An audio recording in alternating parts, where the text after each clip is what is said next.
The We're stream live. is live. All right.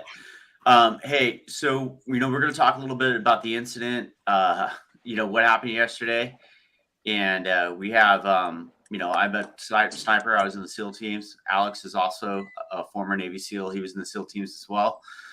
He was a sniper as well. Todd Bogart, recently retired, Los Angeles Police Department. Todd, how many years? 30. 30 years. All right. Andres Hernandez, he is here as well. He was in the Marine Corps and various jobs in the IT sector, but every Marine is a rifleman, correct? Yeah, that's true. Yeah, every Marine is a rifleman. So there we go. Mhm. And we're going to talk about, obviously, there was an attempted presidential assassination yesterday. It's a huge deal. It's been nonstop. I haven't turned on AM radio in probably half a decade, and I had it on all day today. And so there's a lot going on. And so that's that. It's a how would I say it? Like, thank God he didn't hit, right? No matter what your political leanings are, I don't think anyone wants to see the loss of life. So that's a big deal. I think we're kind of talking about this, and we're all pretty I would say around the world guys, and we're pretty positive guys. We might say some stuff that could be construed as humorous or might enact a chuckle, but there was a loss of life yesterday, right? We lost an innocent civilian that was attending the rally. Two other people got injured. And I don't know what state they're in today, but I'd imagine if they got shot, they're in a pretty bad state, and they have two parts of their lives now, the part before they got shot and now the part after. And so that's a pretty serious deal. And, I know it might not seem this way, but to not a lesser extent, but also the shooter himself lost his life. People that are healthy and not sick don't go around trying to assassinate presidents. And he was a son. I think they had his dad give out a small quote. So that's family's grieving as well. Obviously, there's probably some takeaways from that, but it's a serious deal all the way around. So Andres, Mhm. you were in the Marines quite some time ago, and then you got out and you've been in the business world. But I believe the training that you got, and and I'm not punking you out here, but it was a lot briefer and less than the rest of Yeah, us, but probably definitely. more on par with the training that he got. And so, give us your initial thoughts on this. I'm curious to that, right? Like, the distances are the same that you would see at Marine Corps boot camp, shooting Mhm. distance. Tell me, Yeah, tell me your thoughts. yeah. We went up to 1,000 yards. My initial thought was, well, if it was a professional or someone that was very a sniper that was very well experienced, and you guys can correct me if I'm wrong, but they would have been aiming for center mass, right? Just aiming right for the body. It wouldn't have been right in the head area, which looked like that's what he was going for. So that was my initial thought.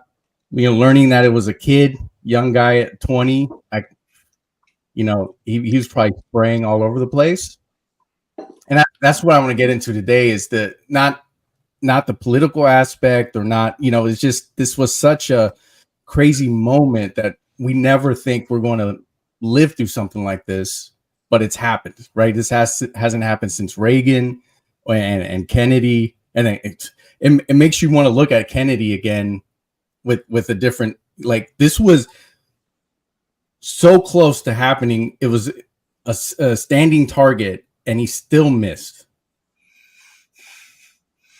How close?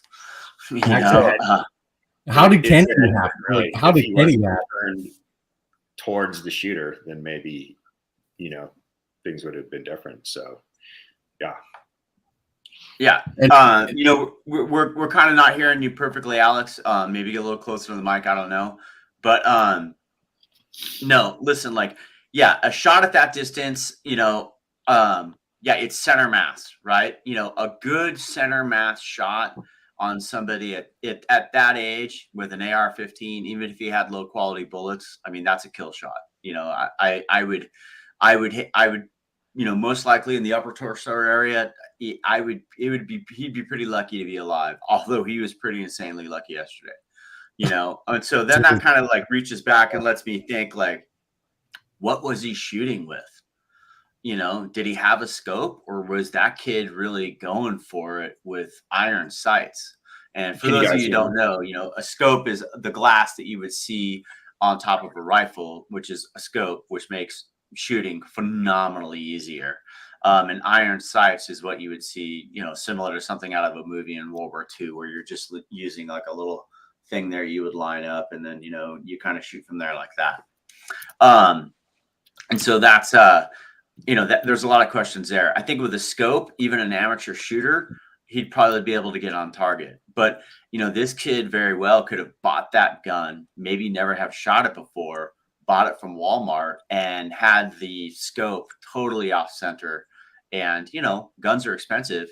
He's 20 years old. I don't know what kind of job he had. Maybe he didn't have the means to buy what we're used to, a really nice, high quality weapon set. I think they're saying it was his dad's gun. But Alex, I got a question for you. Could you tell what type of caliber or anything from the sound of the shooting? Can you guys hear me now? Yes. Yeah, we can hear you. Yeah. So, and that to follow up, like that's my initial thoughts were, who is this kid? What is he shooting with? If it's a scope, I don't think, I think things would have been drastically worse. I'm guessing it was iron sights. Caliber, I couldn't tell. It definitely sounded like the classic, like shooting range pops, that we've all heard when we're, doing the ranges in the back. So to me, it makes sense that it was an AR. But yeah, just to, kind of the takeaway from that is, like I said before, I don't know if you guys can hear me, but we're talking about, centimeters, millimeters, whatever, inches. If his head hadn't been turned towards the shooter, things could have been very different. If he had turned back towards the audience and his profile maybe a little bit wider in his head, maybe that's the only difference. So that he got very lucky in that aspect. It grazed his ear, and then also that could maybe be kind of telling of the caliber. Maybe it wasn't very large, but very fast and very accurate, because it did a very like precise little clean clip to his ear. So yeah, we know that. Yeah.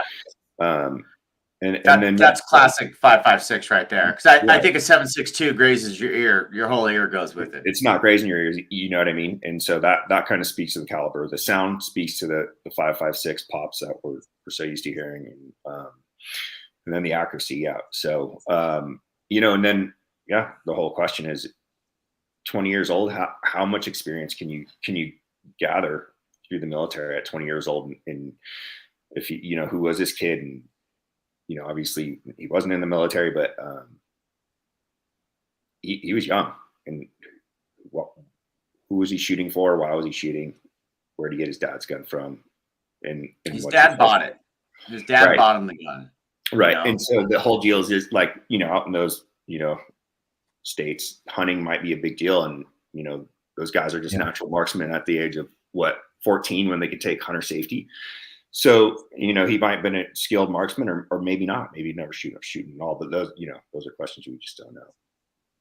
So, here's one of the things I got for Todd, right? And I think in the days to come, and I think we're already seeing it, like, the innocent bystander, like, I saw a guy with a gun and I told the police, what's going on, right? And like, Todd, like, my heart extends to the policemen, the state troopers, the local police, and the Secret Service as well, because it's like, I pointed, why didn't the police do anything? And it's like, hey, listen, like, none of that happens as quickly as you think, and like, just because some, guy at a rally that might, at 6 PM, he might have a drink or two in him, start screaming gun shooter, you're like, okay, well, is this a legitimate threat, or is this guy screaming at me right now? Is he the threat? What are your thoughts on people getting up on the news saying like, well, I told him there was a shooter, I mean, I know for a fact you've worked events like this before, correct? You've worked some games and stuff like that in LA, right, Todd? Oh, absolutely. And we supplemented Secret Service on many occasions. And I can tell you, there's layers to the security. And you have the Secret Service on the interior, probably the first two layers, and then you have your municipal and state law enforcement on the perimeter. The numbers I'm hearing is like 150 yards, and the graphics that I've seen just on the news, it's the angles are perfect for a shot. The two snipers that were elevated behind the former president should have had eyes on this guy the second he crawled up there and got into a prone shooting position, and acted decisively. And I don't think that happened. Going back to your original question, if somebody pointed out to somebody on the outer perimeter that there's a possible threat emerging on a rooftop, that should have immediately been addressed, communicated over the net. We share frequency with the Secret Service and are able to communicate in real time any kind of a threat. So there seems to be a lack of decisiveness in acting on what was reported, seen, and perceived prior to the shooting. And Todd, I can only, so you guys would be on the same frequency, so everyone's communicating. But I can only imagine that everyone's a threat in that scenario, right? I saw everyone's holding a camera, holding a phone, and you don't know what's what. I bet everyone's just on edge. Absolutely, and it's a Trump crowd, but nevertheless, there's with the heightened. Todd, can you get a little closer to your microphone? Yeah, I'm on earbuds. You know what? Let me. How's that? I'll just speak up a little bit, or I'll switch over. Oh, that's good. No, yeah. If you just speak up, you're fine. Yeah. Okay. And sorry to interrupt, but yeah, I mean, everyone's decisiveness, they're on the same comms and stuff like that. But like, Trump rally, it's loud, but yeah, I want to give some leeway to the police, kind of like dealing with something that's so unusual, I'm afraid to speculate, but I feel that because it was an overwhelmingly, Trump crowd, that there may have been some complacency in the outer perimeter. It baffles me that the shooter could get up, set up, and then get those shots off before anybody was to act. I noticed, and I don't know if the tactics have changed, but I know in LAPD SWAT, our snipers are paired with a spotter. So our Sierra elements, our sniper elements will have spotters. And if it's a crowd like that, they may even have multiple spotters scanning that crowd and reporting anything to the snipers. So I don't know what's going on with their tactics, but there was a failure, that the fact that he even got the shots off. Looking at it from the front angle, from what was reported to the news, the first when I saw it, my heart dropped, because the people were packed shoulder to shoulder in there. And my thought was, where did those shots go? And as it turned out, there was a loss of life. There were two additional victims that survived, thank God. Just a lot of questions. Yeah, a lot of questions. Another thing I always want to I kind of feel this way when these things happen. It's like, whoa, I wonder if there's a conspiracy, and Alex, I think, you were saying that to me on the phone the other day, and it's just like, my personal thoughts are is there's no conspiracy, right? Maybe somebody in the outer perimeter got complacent. Maybe there was something else that drew those snipers' attention away. The rooftop snipers, the Secret Service snipers. And, here's the deal, right? That kid did have some distance away from the attention that, all the security would have been drawn to, which was the crowd. And so, I think he just got lucky, right? And my biggest argument to all conspiracy theories is this, listen, usually nobody's that good, and no one can also keep a secret. That's kind of what it boils down to. And now I'm hearing the other end of the conspiracy theory, which is, well, maybe this happened and it was all a setup to build momentum for President Trump. And I'm like, dude, listen, like there's a lot of people that can get a shot, at that distance. Pretty much your average, above average shooter in the military can get a shot at that distance. If you triple the distance, there's still a very, very large group of people that can make that shot, right? And a body and or a headshot. There's probably about 2 or 3 people with the right exact weapon system on the entire planet that can get a shot at that distance on an ear. So this is not some conspiracy event, right? Like that kid was, he knew what he was doing. He was trying to do it. And, fortunately he failed in his endeavor. Right. And so, yeah, there is that. Yeah, absolutely. I did not know that, it's obviously, once you say it, it makes perfect sense, but I didn't know there was shared comms all the way through. I was talking to Andres earlier and I was like, maybe they don't have the local police on the communication with the Secret Service because, Alex, you're a former communications guy. If everybody's on the net talking, no one's on the net talking. So there's got to be some siphoning of information. Well, and then speaking on, kind of, Todd's side of it, when, I was in the fire department, everything's on like a multi-command, it'd be like doing a multi-branch operation when we're, working with the Marines. And as a communicator, I got to get all those, communication links, whatever data sets and frequencies set out to everyone. And if I don't have those and no one's talking, but I did look up a little snippet and it's kind of, you can tell like there's some miscommunication and complacency in going back to the conspiracy thing. It's just like at the end of the day, as SEALs, like what would we always say? Like, no one's that good, and SEALs aren't that good. Everyone just kind of is complacent and sucks. And, it's just that little bit of training, a little bit harder, a little bit longer is the difference. And I think what happened is like some miscommunication happened with the local police. So that it seems like the Secret Service, like, kind of dropped the ball. The local police got hammered for it. It's not their job.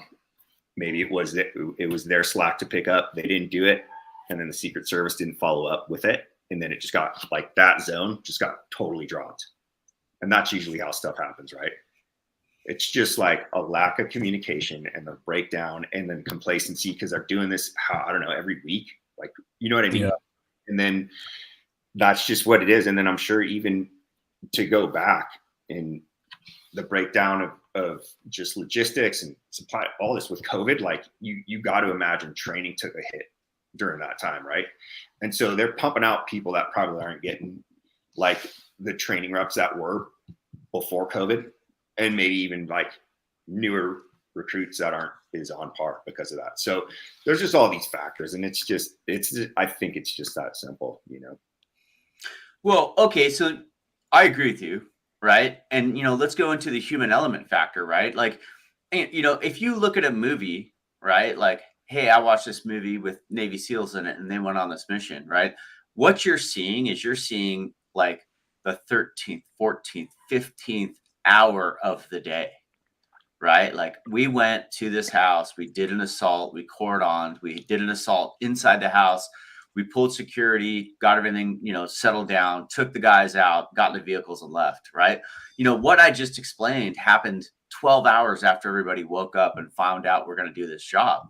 And I think that same element applies to what you have there. Like, hey, today we have a rally, a Trump rally in the heat of the Pennsylvania summer at 6 p.m.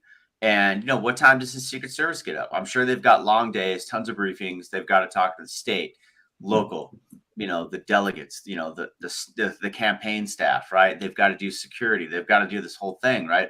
And they're probably just like us. I imagine they get up at 6 a.m., go work out, eat at the hotel, probably a horrible meal of low quality, right? And they're kind of running on fumes. And now they're on a rooftop. And, and I know the deal. I know how that goes. Like, hey, man, we're on the 13th and 14th hour. And when he gets done speaking and he gets in the vehicle, dude, we're wrapped for the day. You know, and I know how that goes, right? Everyone's like, dude, I'm ready to call it, man. Like, hey, is this town got a good bar when we're done tonight? You know, like, I know how it goes, you know, like that's how people don't, you know. Todd, you've worked Secret Service. Am I off the mark? Am I wrong on that? Right? You know, I maybe not perfect, but am I close? There's some fatigue can be a factor. I think going back to the complacency, that shines to the forefront from what I'm seeing in most of this. You know, the guys should be used to being tired, um, but there's a cloud over law enforcement throughout the country now that has caused a level of apprehension, a lack of decisiveness. You see it in these Yeah. pursuits. You see it in the contacts that people have with suspects, and I just think that maybe they hesitated. They weren't sure what they had until the shots went off, and then it was like, okay, It's now it's real. time to react. It's real, but the damage is done. You know, and going back to that crowd packed in there. You know, they're. You remember the shooting in Las Vegas and Yeah. the guy. I mean, he killed many people. You know, and think about those guys were shoulder to shoulder at that concert and just letting the rounds fly. It's a similar situation. You know, he let those rounds fly. I think this individual was a lone wolf. I think he was a disturbed young man. He had access to a firearm. He probably was capable of that shot. It's not a hard shot on even on iron sights at that distance. Um, I trained and made a shot with a Remington 870 shotgun 1 ounce slug at 100 yards. It can be done. So 150 yards with an AR-15 with a rifle is not a hard shot, but he's a lone wolf. He decided to do this. But the real failure is just the lack of decisiveness by the first responders there. We saw it in Uvalde. We saw it in many other instances, and this is just another example of that. That's horrible. Yeah, you know, and that's the deal, right? You know, I think it goes back to like, well, you know, fortunately he didn't get the president, but yeah, you know, here's the deal, like he did get someone, you know, and like, you know, hearing about the guy, like he's a volunteer firefighter, you know, he's just turned 50. You know, he had a large swath of life ahead of him, and that's a really, you know, that's a horrible thing that happened, you know, so 100%. Yeah, so yeah, and you know, and the kid was disturbed, right? There's no other way to say it. Like he had some stuff going on, you know. You know, normal people just don't do that. You know, and the thing that I'm thinking of is you know, like he probably did have iron sights. You know, iron sights, you know, really ups the difficulty. You know, even a poorly Tesco scope that's fairly cheap, you know, that's of low quality, you know, straight off a Walmart rack, you know, even that is going to be doped in a little bit to where the kid could have got an accurate shot, you know. Yeah, And there if was he had iron sights, I'm You know, saying he was just spraying and praying, and you know, you're thinking iron sights, spray and pray. I'm thinking if he did have iron sights, he was just shooting. You know what I mean? And his shots just lay where they lay. If he had a scope, he was obviously aiming for his head. That's just kind of what it is. It with a scope, like 9 times, whatever, even 3 times magnification at that distance is just so clear. You're not really missing. You know what I mean? But iron sights, it's a whole like you're not hitting. I mean, that's a difficult shot for anyone. No, and there's, no, I think you're right. There's no wind factor, right? In that distance. And there wasn't that day. There wasn't there. Nothing. No. You're not dealing with anything. Yeah, you're not. You know, you're not thinking about moisture in the air, humidity levels. You know, you don't need a spotter at that distance. Like it's so nominal. You don't need anything. That's crazy how he was able to get that close, and that's like the only building in the area. Right. Well, that like, set of buildings. That set of buildings. It's like. And so my question is like, you know, preventative. Like where are the guys? Not necessarily on the rooftop or scanning the rooftop or whatever. Just where are the dudes just down in that area, just patrolling and having that set like parking lot cordoned off or whatever it is. I don't know, you know, but that's what's kind of scary, alarming, and has, That's the complacency. They must have felt like they were, on home turf, right? Yeah, Maybe that home absolutely. country. And it's definitely something totally reasonable, totally plausible that it has to do with complacency, 100%, or miscommunication, like guaranteed. If I was a betting man, I would put money on that. No. Yeah, I agree. I mean, looking at the satellite imagery that you just had up, just stick somebody on that roof. To me, that's the first thing that came to mind. It's so close, and it's the only other building there. Just put somebody up there. If I was going that's it. That solves all the problems. Like, why wouldn't you do that? Did you run out of ladders? That's insane to me. I know. I hate to say stupid. Those are some of the things that really happen. Alex, you know this, right? Like, hey, we would totally do this. It's like, did anyone bring a second ladder? It's like, oh no, that's 100% where my head's at. I got all no, these. Those things happen in the real world. Can't the Secret Service afford ladders? Yes, they can, but sometimes they get tired and they forget to pack them all. That's real operator stuff. Yes, that's 100% what I'm saying. Well, and it doesn't have to just be the Secret Service. Going back to what I was mentioning before, there's on the comms, it's called a unified command. So when you have multiple agencies working together, we see this with the fire department a lot when we work with them.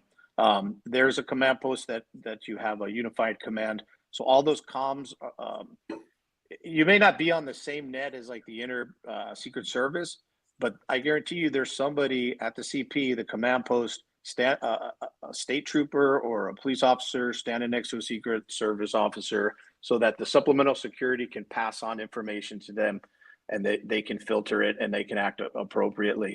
So it just raises a lot of questions. I think the logistics failed, and the complacency again was another factor. And as they start to unpack the history of this shooter, you're going to see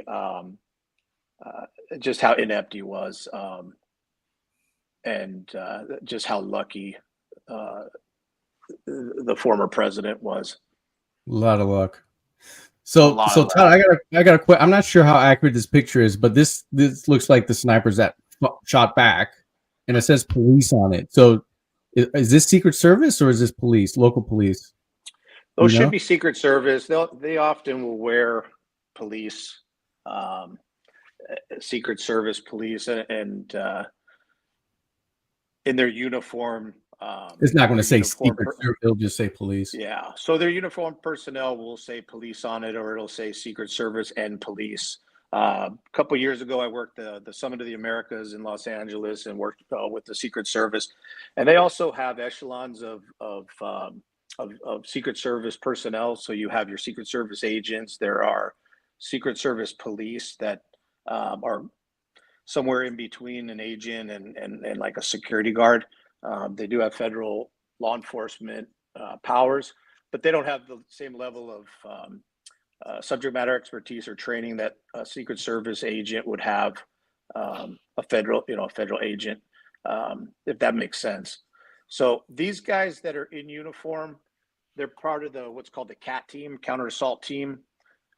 They're usually in uniform because they're coming out. And you saw that the guys step out. They were in kit, and they were in black BDUs. Those would be your CAT guys. So that's who's on the roof.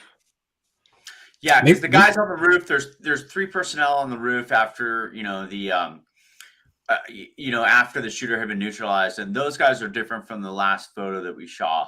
And the last photo that we saw, can we go back to that, Andres? Is that possible? Sure. Yeah. What kind of, listen, I hate to nitpick, right? And you could do it all day, but do they have, I know this sounds really stupid, right? But like, hey, listen, do they have knee pads? Are they in a comfortable position to shoot? Why don't they have something that's sitting there, right? Like that second guy that's on his knees, that is not a fantastic position to shoot at. And that doesn't tell me that, like, if I knew I had to take a shot on someone, I would set up a little bit differently than they are set up right there. Alex, what are you seeing with the equipment and the outlay of what they got going on there? I mean, I just right off the bat, I'm sure just like you, the tripods are just like, okay, that's squared away, and they got that going on. And obviously they do this a lot. Got some hats for this, to cover the sun, but yeah, I mean, they're like, and it just goes back to like that's a snapshot and you're there for hours on end. Like you can't sit on your knees for 1 minute straight in behind the scope and you're just maxed out. So that tells me like this was taken like after the shot and they're just like, they don't know what to do, or they're just trying to figure out where he is. But yeah, it just seems like there was a lack of training going on everywhere. And maybe that everyone was caught a little off guard, but I'm not seeing too much stuff other than the tripods that are like, okay, yeah, like that's squared away. But so would it be possible that they weren't there the whole time, or I'm thinking like they were there the whole time. Absolutely. Mm-hmm. What I'm thinking is they just weren't, like speaking on what Todd was saying before, you wouldn't need a spotter if you're the shooter, right? If you're the suspect who got shot, but those guys need spotters because when you get behind the scope and for, nominal amount of minutes, you're done. Like it taxes you out. So you can't stay behind the scope for too long or you're mentally worn out. And then the position you sit in, you're physically worn out. And so you need a spotter to kind of have a bigger set of, whether it's binoculars or a single scope, to sit back. He's in a chair, he's relaxed, and that's all he's doing. And then he's identifying any potential threats. And then these guys can, get a beat on them in their scope because that's really taxing. And I'm sure, Todd and Bill can speak to that, but that's kind of where I'm like, that's kind of, the basics got dropped there again. Yeah. It seems like. Well, so here's the thing, right? Like when you're looking through a sniper scope, you can see things very clearly, right? Like you can, from great distances, depending on the quality of the scope. And with the guns that Alex and I shot, they were extremely high quality guns, but often the scopes were more money than the actual guns, right? And which it should be because they're highly accurate, right? But the thing is like once you look through a scope, and I'm trying to think of a good analogy, and the analogy I'm thinking of is imagine what you can see in your rear view mirror, right? Like your side view mirror, you can kind of see a snapshot, you can see a very little bit, you can see what's behind you, but there's a blind spot and that's all you can see. Now, compare it to what you can see just looking outside your windshield, right?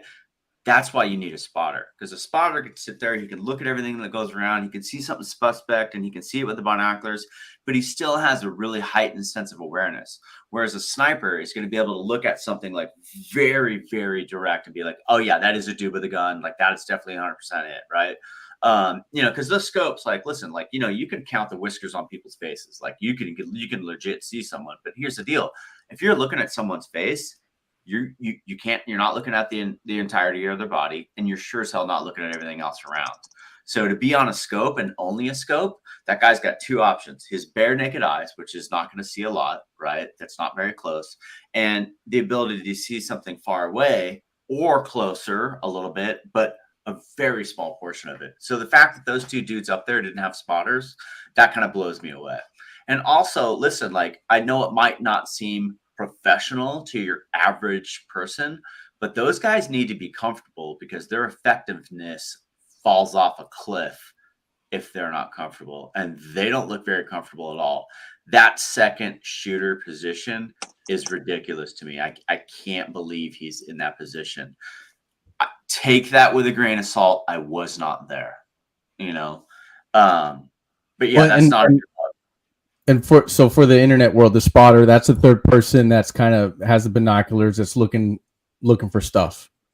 Even Al Michael, second, or well, in this case, both snipers. Those are both snipers. They should both have spotters, and they probably sectioned off areas. Like one guy had one quadrant, and the other guy had the other quadrant, and that's probably what they did. And now, since they have a notified threat, they vectored into the one threat area. But both of those guys should have a spotter.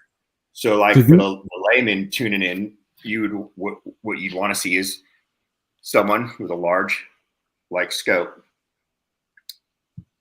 sitting in a very comfortable position. He doesn't have to shoot. He doesn't have a gun. He just has a very large bird's eye, wide body, wide field of view scope that he can see everything he needs to see in his sector, from the left side on. And then maybe the guy sitting on his knees, his guy has the right side on, and that's the left side has, the left side, and the right shooter has the right side. But it looks to me like they're doing those two jobs in one. He's like, "Oh, do you see something?" And he's like, it's just not how it's done. But yeah, for the layman, you'd want to see two people there, one for each spotter, one covering their field, so they know if there's any threats. And then once he points them out, he can get on the scope and ID it and see if it really is a threat and engage it if it is. And that's kind of the deal. And they didn't have that. So it goes back to what Bill was saying, and what I was saying about being behind the scope tears you up, and then being uncomfortable, you're done. You're not of any use to anyone. And that doesn't take very long. I'd say a half hour. And it looks like there's binoculars there in the shot, which tells me that he's doing his own spotting, which is a horrible idea. Right. And that might have been the delay in him getting shots off on the guy, just jumping from the binoculars to the rifle, Yeah, and it could be manpower shoes. Down, Yeah. And I don't know what sketches are doing either, right? So we would go up to a shooting position like this, and what we would do is we'd get a pretty rough sketch going, like, hey, everything south of the big pine tree is yours, and that building is 300 meters away. How far do you have it? I have it 300 too. Okay, cool. Well, here's my settings for 300. Here's my settings for below the building. Here's my settings for the two vehicles in the parking lot a little bit more south, and you have all this set. So when you actually do see something, you're like, okay, you're going straight to that position. I already know what that distance is. Bam, bam, bam, and you're good, right?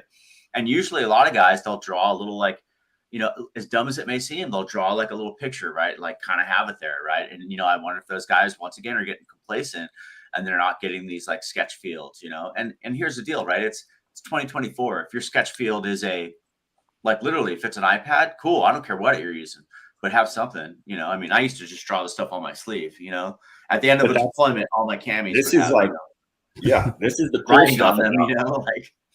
This is the cool stuff about, this whole counter sniper stuff. And I think this is kind of what is interesting to people. It's interesting to me, even though I did it, but this day and age, they could just have a Google map of that whole area, split it in half, and the spotters are snipers too, right? So Andres they know all the lingo, and then they'd have they'd have the settings. And if I saw something, I'd be like, hey buddy, hey Bill, you got something, and you could just literally do a grid, A, B, C, D, and then 1, 2, 3, 4, 5 down, and then Bill looking A2. Bravo roof, back quadrant, boom, boom, boom, boom, boom, Yeah, it's literally a Google map satellite view. So we know it looks exactly identical to where we're at. And, the other guy can double check it, but it's just that quick. And I'm already telling Bill, that's 300 yards out. Click up to what, and I'd have his settings. I would just tell him what to do, so he doesn't have to do anything, because he's the one who's doing all the work. Yeah, I think at those distance, you'd probably be giving me holds, hey, exactly. So a hold for the layman is just your little marks on the sniper scope. There's little marks on it, right? And instead of dialing any elevation into your scope, which takes a long time, it messes up your hold or your position. You just literally lift up a little bit on that little reticle, one little notch, and then you're at 100 yards, 200 yards, whatever. And I'm telling Bill, just hold two up or whatever it is. And then that's it. And it's that. So it's so simple. It's so basic. That's what if I think people knew how basic it was, they would be kind of blown away too. And then, going back, not taking anything away from the first responders there. It's 13th hour again. You're so maxed out. There's so much going on behind the scenes. Who knows what these guys are doing on top of what their already job is. I guarantee they probably have 20 jobs on top of that, besides feeding themselves. And yeah, it's just a lot. So, I guarantee you, how many snipers you think they're going to have on the next event? They're probably just going to have everything cordoned off miles away. So there's just no, but yeah, just a lot. Well, Todd, let me ask Yeah. you this, okay? Todd, this is a good question. You know, you've worked at these events, right? It's 2024. You know, looking at what we're seeing in Ukraine, dude, drones are taking over. Like, why can't we just have a drone? You know, a drone would have been like, hey, what's this dude doing? You know, have you seen drones in use by the law enforcement, you know, community and these types of events in the past?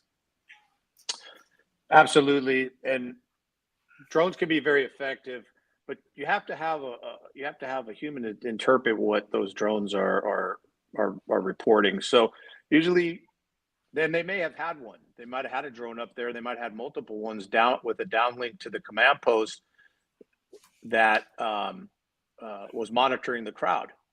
And you know, that's where I think again they missed a lot. Now, if they had drones and they had, hey, this drone's got a guy climbing up on a building 150, 200 yards away.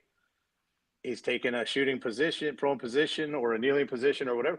That's the kind of information that has to be processed in real time, rapidly pushed out and acted upon. So you can have all the technology in the world, but unless you have those drones programmed with AI that can shoot back, they really aren't going to do any good. With the Summit of the Americas, you know, going back to how many snipers are they going to have? They're probably going to shut everything down like they did, and numerous venues on the West Coast here that I can speak to is they shut it down. There's 6 layers of security. They literally close the street. They sweep all the homeless people off. They relocate them, and you've got 10-foot chain link fences surrounding the hotel or the convention center or arena, wherever the event is. It's going to be big, and it should be big. This, to me, was it looked very it looked unprofessional. Even the exfil, when they were taking him off the stage, it took a long time. They got him in. There was one SUV waiting there. It just didn't look professional. To me, it didn't reflect what my experience has been with the Secret Service. Now, do you think it made a difference that it's not a sitting president? I think so. Yeah, I think so. Yeah, I think there's and going back to what I said earlier, I think there's, you know, that complacency comes into play when they say, well, it's a Trump crowd. These Trump rallies, whether they're in Florida or Pennsylvania or wherever, these are his supporters. And maybe they were like, yeah, we haven't had any problems in the past. It is what it is. Let's get through this. It's a hot day, whatever. Just it just reeks of complacency, laziness, and ineptness. So going forward, I don't think we're going to see that. no. Especially with this presidential candidate. But he is a former president, and they do have lifetime Secret Service protection that's afforded to all the presidents and their families. So they should have been dialed in. They should have been ready, prepared, and decisive in their actions. And maybe some of these innocent people wouldn't have lost their lives. Yeah, That's the big one right there. You know, that's 100% it. That's it. Hey, let's see some more of those slides. You know, that's a really good deck. You know, a quick, fast deck you put together, right? And so, you know, that's a great shot. You know, a picture tells 1,000 stories, right? You know, no one likes to see the loss of life, right? Even though this man was disturbed and meant harm. You know, can you go to the weather shot? You know, I know that you put the weather together on a slide really quick. You know, and that there's a lot to that. You know. Yeah. Oh, wow. You see 90 degrees. Sunday, it was around, afternoon. No, Saturday, right? Saturday, 90 degrees. Yeah. You know, listen, nobody wants to sit around in their body armor in 90-degree weather, right? That's a drain as well, right? You know, and what was the wind there? What, 5 knots? Almost nothing. You know? Nothing. Yeah. That's no joke. And that's humid there that time of year as well, you know? Mm-hmm. Battle of Gettysburg type weather right there. Yeah, that's no good, you know. Okay. And so, Alex, I have a question for you, and Bill too, or whoever can answer. So, when you're talking about the spotter and the snipers are sitting up there, Whose call is it to make that decision to shoot? Like, is it instinctual? Does the sniper have full go ahead? Yeah, I'll answer this, and then Bill can back me up or counter. But it's definitely the sniper who, you're the one shooting. You're the one who's going to have to engage in whatever recourse comes after you pull the trigger. But that goes hand in hand with whatever rules of engagement they have, which I'm sure are pretty specific. With so many civilians around, but if they see a threat that they feel is going to engage the future, especially in that situation, the future president, I don't think there's too much question. And so it's the spotter's going to dial him in, but it's up to him to decipher whether that's a threat or not. And it doesn't matter what sniper is behind that scope. Like if Bill got fatigued and I was his spotter and he's like, hey man, like I'm just done. Like we're going to switch spots. Then, I'm going to have to get behind that scope, and then I'm going to be the one making that call. We all work as a team, but at the end of the day, when you're taking that shot, you're the one who has, like Bill said, you can see so clearly on those things. You're the one deciphering if that's a threat or not, and then you're the one making that engagement. So it's up to the shooter. Yeah, and I'm wondering how long. I have a timeline here. So the event started at 6:02. And the shooting was at 6:11. So I'm wondering how long were they up there already when all this happened? That's a great question. Hours. Hours? Here's the deal. The Secret Service's day didn't start. It probably started at 6 or 7 a.m. Waking up in a strange hotel, eating a horrible, low quality meal. Maybe you go on a run in the heat or something like that for your workout, because those guys have to stay in shape as well. They look fit and trim. And then like they have to do all this other stuff. Multiple briefings, right? And listen, like that's a Saturday. Have they worked 7 days in a row? Were there other events that they were working? Are they on a team that travels? That's where I'm like, that adds to the complacency picture. That's where I'm thinking. I know how these things go. It wasn't a short day. And you're towards the end. When he got up to speak, that wasn't the start of the event. That was like the 13th or 14th hour of like a 14 to 15 hour day. Like when he got up to speak, all those guys in support were like, dude, we're almost done for the day. Like we're almost at a wrap. And I guarantee you, like to what Todd says, I guarantee you a lot of those guys were like, dude, hey, let's eat at the one place we ate last night, or let's go to this other place. Or like, dude, I'm definitely going to get a beer tonight before we roll out. Like I guarantee you those thoughts and those conversations and that like kind of like easing of like that relaxed was already probably starting to happen. Cause like what once again, what Todd said, hey, it's a real supportive crowd. They love him. They're all cheering for him. It doesn't seem like anything bad's going to happen. What's the greatest predictor of future events, past events? Nothing's ever happened on one of these events, that's kind of what I keep going back to, like that. It's human nature, right? Discipline. Human nature. I understand what you're saying, but I think, we've all been there in the military. Like when it's time to go to work, you're ready to go to work. I don't care if you're standing out there 10, 12 hours, 14 hours, 16 hours. When the switch goes off, it's time to go to work. And that I keep coming back to that disconnect and that failure to act decisively.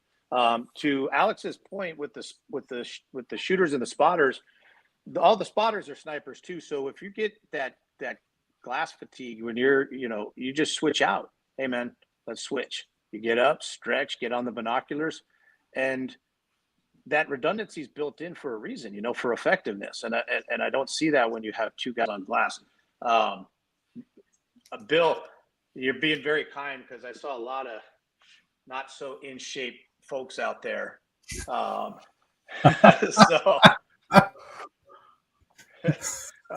maybe it's a factor. I don't know. I'm not going to judge, but it's a different generation. But I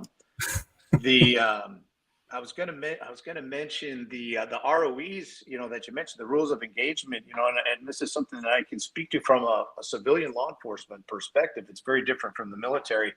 In fact, the military oftentimes will, don't shoot unless you're shot at, or they're very specific, laid out ROEs. In law enforcement, and that's what these federal agents are. They're civilian law enforcement, domestic law enforcement, and I don't care if you're in California or New York. The immediate defense of life allows you to act with deadly force, and you don't have to be shot at. If a person points a gun at somebody, and you can articulate that their body language and their actions were indicative of somebody who's about to shoot, you can take that shot before they even get a shot off. It happens all the time. In the Los Angeles Police Department, most of our shootings occur without the suspect shooting at the officers, because they act preemptively before they can take those shots. So in this case, I go back to, once that rifle went up, the action should have been taken. And the shooters are trained and educated to be able to articulate their actions. No person in realm can tell somebody, hey, shoot that person.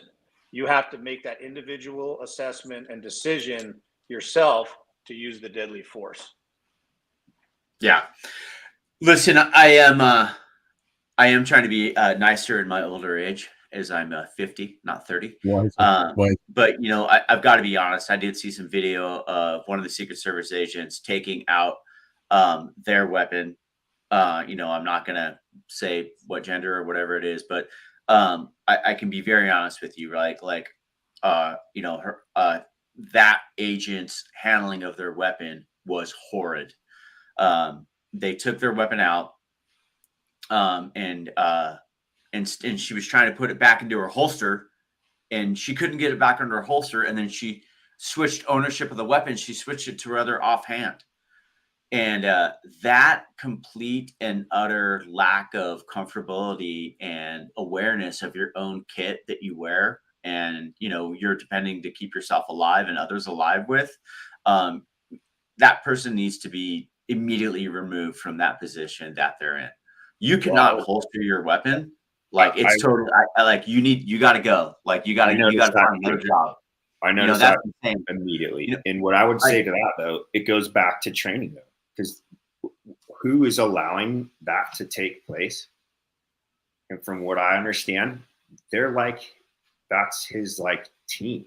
Those are his assigned team. Correct me if I'm wrong, Todd. I have no idea. I thought they were traveling different locations. It looked like Keystone Cops. And it's, to me, I'm like, yeah, that's horrible. That person needs to get something needs to happen. But then I'm like, no, wait a minute. Who's responsible for that person, and who's letting that person put themselves in danger, that whole crowd in danger, and then Trump in danger? And it's just it's a breakdown in the whole system. And it's just yeah, we got it. That's our Secret Service. It's I'm wondering, then how many more people are in that state of panic when something really happens? So it's and how do you know? I mean, how do you train for that? Because something like this hasn't happened since Reagan, right? So I don't think any of the Secret Service alive today be have diligent. been through something like that. Yeah, just doing live fire, repetitive training, just basic stuff. So when you get to that point where your fun meter's pegged, you're not just breaking down and just going into a state of shock. You've already been through it, and your basics now are heightened. And so if you're totally freaked out, you can maintain positive control and safety of your weapon. And you can maintain some kind of diligence and discipline to be okay, I'm freaked out. I need to figure it out, but at least I'm not going to shoot my leg off, or, you know what I mean? There's just some really basic fundamentals that I think we all saw in that video that were it expands beyond the gun control. It's letting I don't know the ROEs of the Secret Service, but letting the president stand up. I'm pretty sure that's not what you're supposed to do. I'm pretty sure you're supposed to get very physical and get him to safety without him being able to be seen, be a target again.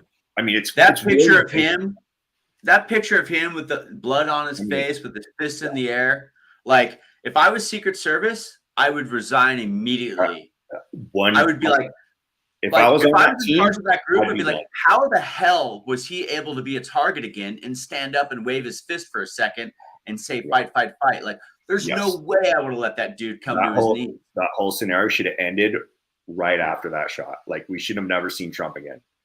Yeah, I can hear him asking for his shoes. Like, I would have dragged that guy out with his chin rubbing across the grass all the way to that vehicle. I think that's where how much he protested. Every professional you can hate me all you want. You'll be alive to do so. You can fire me for dragging you across the ground, but you didn't get shot again, did you? Cool, whatever. Fire me. I'm out. At least you didn't get shot. You know what I mean? We all, even as laymen and civilians, I think, even as a kid, that's what I understood the Secret Service's top, first priority to be. So it's confusing, Compare that to Ronald Reagan getting shot in Washington, D.C. in I think, what was it, 82? He disappeared. They enveloped him, and they actually, I think, broke a couple of his ribs, throwing him in the limo and getting him out of there. And he was shot. But they acted decisively and professionally. Now, going back, I just want to touch on one thing when you talk about, well, how do you train for that? There's a thing called stress inoculation, and I know you team guys and, the Marines too. When you go to boot camp, they're in your face, and they're not just there because it's fun to mess with you, right? It's the same thing in the police academy. It doesn't exist anymore, unfortunately. Like it did when I came on. We went through the police academy, and they yelled and screamed at you, and they got in your face, and it was because, what are you going to do when that happens in the field? In the real world scenario, you're going to freeze up because nobody's ever done it to you before. But when you do it over and over and over again, it becomes like, okay, whatever, we got a job to do. It's just choreographed. You don't rise to the level of the incident. Right. You default to your level of training. And what I saw there was, that tells me that the Secret Service has dropped the ball in their training. No, they don't train that's like 100% correct, or how they should. There were some guys there. I mean, there was quite a differential. You see some guys that were just in control, and then others that were they were losing it on the inner circle. And when you look at the video again, you'll know exactly what I'm talking about. So how do you train for that? You just do. I mean, you're a professional. You train and you train and you train. And you beat the situation to death, and maybe it'll never come. But when it does, you're not surprised, and you get the job done. And I saw a lot of surprised expressions out there from the Secret Service. Yeah, that's correct. Gentlemen, I think we've covered all the points. I think so. We could probably talk another hour. It's just great. I mean, dude. All right. So, Bill, we were talking. I know we're probably close to going, but this just made me think of how hard the Kennedy assassination must have been. If it was truly one person, older technology, further away, moving target, and he got his target, and this guy was 150, 200 yards away and just whizzed by him. I think it kind of opens the door to looking at that assassination with fresh set of eyes. Like, well, how did that happen? He had a scope. Did he? Yeah, he had a scope. Yeah, yeah. I mean, I'll Google it. I'm about 90% sure, but no, moving target were not in sight. It's funny you bring that up. I was just in Dallas about 2 months ago, early April. And I was visiting my sister, my wife's sister, so my sister-in-law. And so while they were visiting, I took off and went to Dealey Plaza and took a tour of the book depository building. And you can go through the museum, and you can go to the window where he shot from, and I'm looking out and thinking to myself, how did he do this? It was hard for me to wrap my head around it. It really was.